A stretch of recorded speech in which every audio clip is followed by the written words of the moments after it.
Le Canon RF 85 mm f1.2 est mon objectif préféré pour la photo de mariage. Je sais qu'il y a un énorme débat par rapport au matériel, mais je peux te dire que celui-là, il m'a rapporté de l'argent et il m'a fait signer des mariages. Mais je t'explique tout ça juste après ça. 3, 2, 1. Hello, si tu ne me connais pas, moi c'est Jonathan et sur cette chaîne on parle de marketing, de techniques, d'inspiration et j'en passe autour de la photo et plus particulièrement de la photo de mariage. Donc si c'est quelque chose qui t'intéresse, n'hésite pas à t'abonner à la chaîne, tu auras plein de contenu sur le sujet. Bon, aujourd'hui on parle matos, je vais évidemment pas te faire un test technique de cet objectif. Si tu veux ce genre de test, tu peux aller voir JB de la chaîne Bison Bleu. Il en a fait un et il est vraiment super intéressant. Donc si ça t'intéresse de voir le petit pixel picking machin chouette, etc., vas-y. Voilà, moi je vais plutôt te parler de mon utilisation sur le terrain lors des mariages de cet objectif qui est, on va déjà spoiler la fin, juste incroyable. Juste vite fait le petit tour des caractéristiques de cet objectif. C'est un objectif 85 mm pour la monture RF de chez Canon. Il a une ouverture maximale à 1.2, donc un objectif très lumineux qui va vraiment te donner un bokeh de pure folie. Et il pèse quasiment 1 kg 200 g. C'est gigantesque. A noter que c'est un objectif de la série L, donc pour les professionnels, et que Canon a sorti il n'y a pas très longtemps une version f2 macro à un prix plus abordable de 610 €, car celui-ci coûte quand même la petite somme de, attention, ça va faire mal, 3099 €. Parlons de l'utilisation justement que je fais de cet objectif et c'est assez simple, c'est l'objectif que j'utilise le plus. J'adore son rendu, j'aime la focale, bref je suis in love. Lors des préparatifs je l'utilise pour vraiment détacher le sujet, créer des plans plus serrés sur les visages et donc faire ressortir les émotions. Et avec sa grande ouverture je peux vraiment créer des photos assez originales. Lors de la cérémonie, le 85 mm c'est vraiment pas mal du tout parce qu'il nous permet d'être un peu plus en retrait et plus discret, ce que moi j'aime bien lors de la cérémonie. Après, on passe à l'apéritif et là, voilà, il est juste incroyable et tu fais des portraits mais totalement fous avec lui. C'est vraiment le fournisseur officiel de photos de profil sur les réseaux sociaux. Voilà.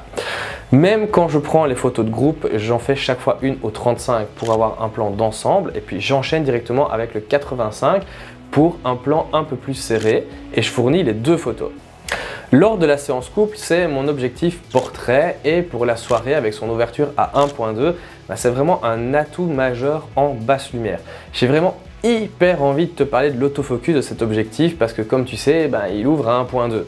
Alors je sais que c'est déconseillé de shooter à pleine ouverture, nanana, mais voilà, quand tu en as besoin, honnêtement, c'est juste totalement dingos de pouvoir ouvrir à 1.2. Et ce qui est encore plus dingos, c'est qu'il rate quasiment rien. Tu peux shooter à 1.2 avec l'autofocus réglé sur la détection des yeux des sujets et il n'y a quasiment aucun déchet. Mais vraiment aucun déchet, tu rates quasiment rien. Et je l'ai déjà dit, mais regardez-moi ça, c'est juste bokalicious. Et au final, voilà, c'est un rendu que les mariés, que les gens en général adorent. C'est pour eux la définition d'une photo professionnelle. Je dis bien pour eux, on va ici dans les grandes lignes et on exagère un petit peu le sujet. C'est tout con, mais je te jure que quand les personnes ne sont pas vraiment intéressées par la photo, dès qu'ils voient une photo comme ça, prise au 85 avec un bokeh pareil, ils adorent. C'est vraiment un rendu hyper plaisant à l'œil. Moi, je suis d'ailleurs curieux de savoir ce que toi, tu penses de ce rendu. Donc, n'hésite pas à me dire si cela te plaît dans les commentaires. A noter que si le bokeh te plaît pas, il existe aussi une version DS où le bokeh est plus doux pour la modique somme de 3445 €. Donc, si jamais tu veux les deux, prépare-toi à avoir pour quasiment plus de 6000 € de 85 mm 1.2. Bon voilà, généralement tu vas faire le choix entre l'un ou l'autre. Tant qu'on est à parler du prix, on peut discuter des points négatifs de cet objectif et selon moi il y en a deux. Alors le premier c'est évidemment, comme on l'a dit, son prix, il est cher. Très cher. Et c'est un peu une habitude avec les objectifs RF de la série L chez Canon. Il coûte un bras quoi.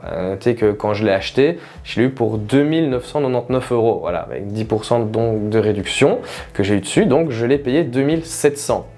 L'inflation, surtout le Covid est passé par là, et boum, maintenant il est à 3100 €. Donc voilà, au final j'ai quand même un peu, si je venais à le revendre, etc., j'aurais peut-être pas perdu énormément. Le deuxième point négatif, c'est qu'il est gros et lourd. Il est même très gros et très lourd. Quand tu le mets sur le boîtier, ce qui me gêne en fait, à part le poids, c'est que l'appareil penche vraiment vers l'avant. Tout le poids va vers l'avant de l'appareil et c'est un petit peu désagréable dans la prise en main, je trouve. Et à la fin de la journée, ben, non seulement il te coûte un bras en termes de finances, mais il te coûte un bras en termes musculaires également. Voilà, parce que je peux te dire que tu n'as plus besoin d'aller à la salle après, hein, donc tu as soulevé ta fonte, quoi. Le truc, c'est juste un tank. Hein, voilà. C'est un peu le Nokia 3310 de l'objectif photo. Genre, il tombe par terre, tu as juste peur pour le sol. Voilà.